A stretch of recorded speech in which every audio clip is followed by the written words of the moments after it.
Hey, what's up guys, it's the Nightwing Way of Life Esports coming at you guys with another League of Legends video, here to talk about a few League of Legends news articles that have come out in the past recent day. Obviously, if you guys are watching this today, it is the LEC and LCS Spring Split Finals. Obviously, I'm going for G2 and Cloud9.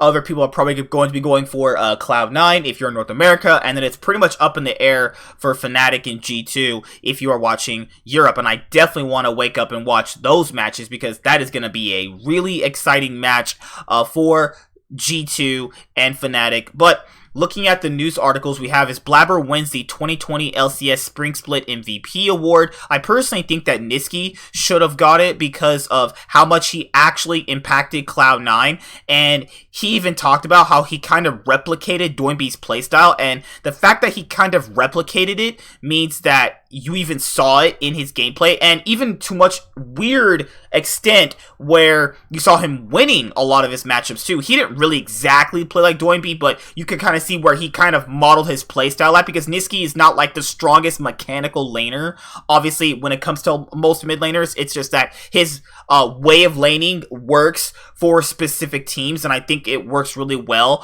for Cloud9.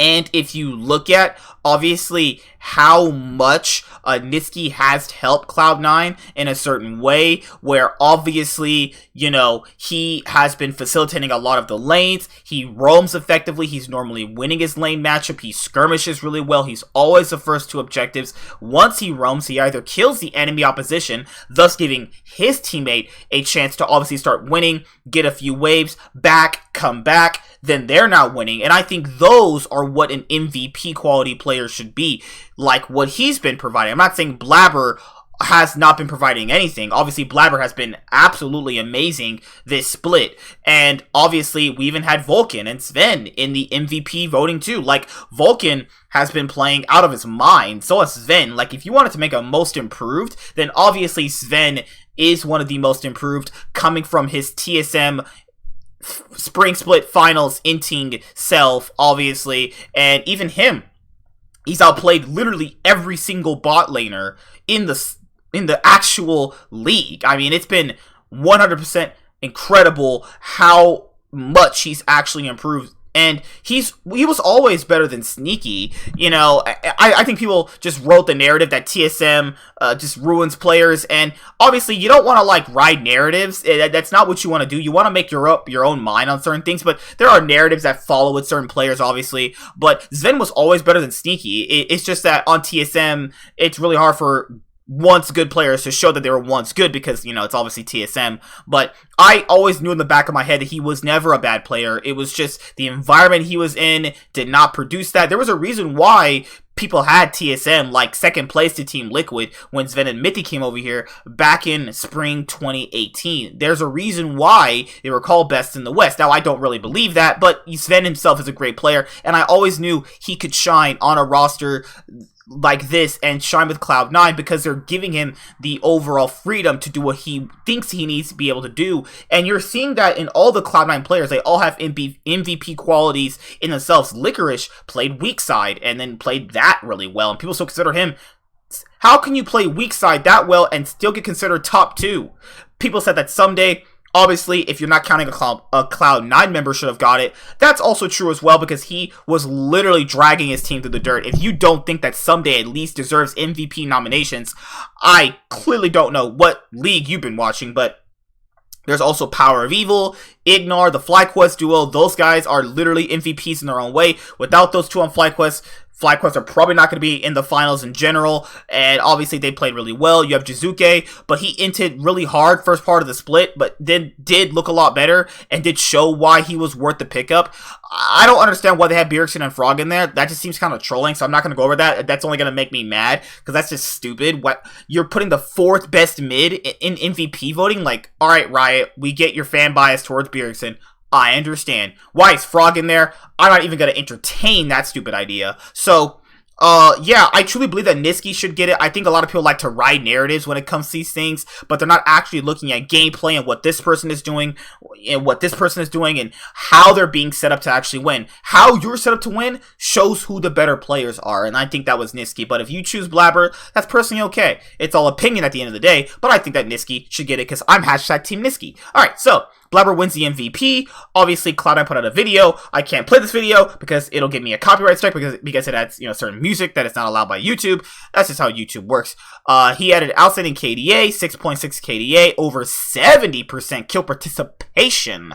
Obviously, he made the All-Pro first team. He has now won Rookie of the Split and MVP. So he's pretty much won everything except the LCS title. Just imagine, in his career, he's won Rookie of the Split, MVP, and he's also about to win, or maybe, but pretty much C9 is going to beat FlyQuest, and he also is today on track to win his first LCS title. He actually already completed the Grand Slam in his own way, Rookie, MVP, and title. Like, that's just incredible for how much he has actually improved, and I'm really glad he actually improved. C9 Academy also won the spring finals. They're also champions. So if only the LCS roster can do it, then that's going to be the nice, great double whammy right there. Waddid gets signed by Griffin. He talked about this on Twitter. He went through their little interview that they do with all the LCK teams. Griffin are in relegations. They're actually fucking garbage. It's basically just Lehans and Tarzan trying to carry. They do not look like the same players they look like last year. Obviously, if you have Sword on your team, then your team's gonna suck. And rightfully so. I was right about that. People said Sword is better than Wonder. Are you high as fuck? Like, don't even start that. That's so stupid. But in general, I liked having Waddid cast for the LCK. I personally think that he was a really good, addition to their team.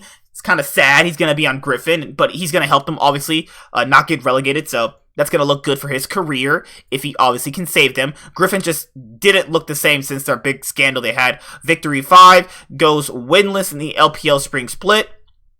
This sets a new record for a Chinese team, only for it to get matched by Jinair, Echo Fox, Origin, Team Coast, the real bad teams, obviously. Team Vitality this year should be setting that record. They fucking suck. Victory 5 went, let's see, what did they go? I think they went like 0-16. They went 0-16, I'm pretty sure. Yeah, they went 0-16, so obviously they're literally just as bad as Jinair was last year. And then one of the LPL commentators tweets, with Vici's win, Bibli Gaming, Snake Gaming, and LGD has lost the ticket to playoffs. It also means V5 goes down as the team who never won a set game in a single split, and LNG as the team who gave V5 the only win as they beat V5 2-1. That is absolutely horrendous.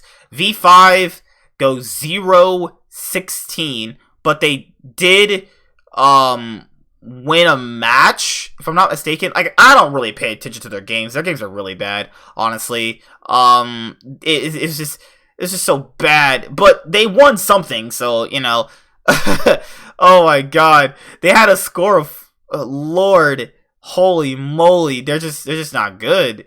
But that's obviously because, there's just the coronavirus had happened, so they had a lot of changes and certain things. They only won a single game. They beat the second worst team, which was a LNG. LNG have not been good since they lost SOFM. SOFM went to Suning. He looks a lot better now, so, that's something that's not going to look good for LNG. They try to rebrand, and, well, that's not going well. So, see you guys later. Like, comment, subscribe, most of all, enjoy. I'm the Nightwing and Way of Life Esports. It's signing out. So, sorry, I re-uploaded this video. I obviously wanted to make a better discussion out of the Blaber MVP award, and obviously, I think this one came out a lot better. Peace out, guys. See you later. C9 and G2, get the trophies, boys. It's time to be the best in the West.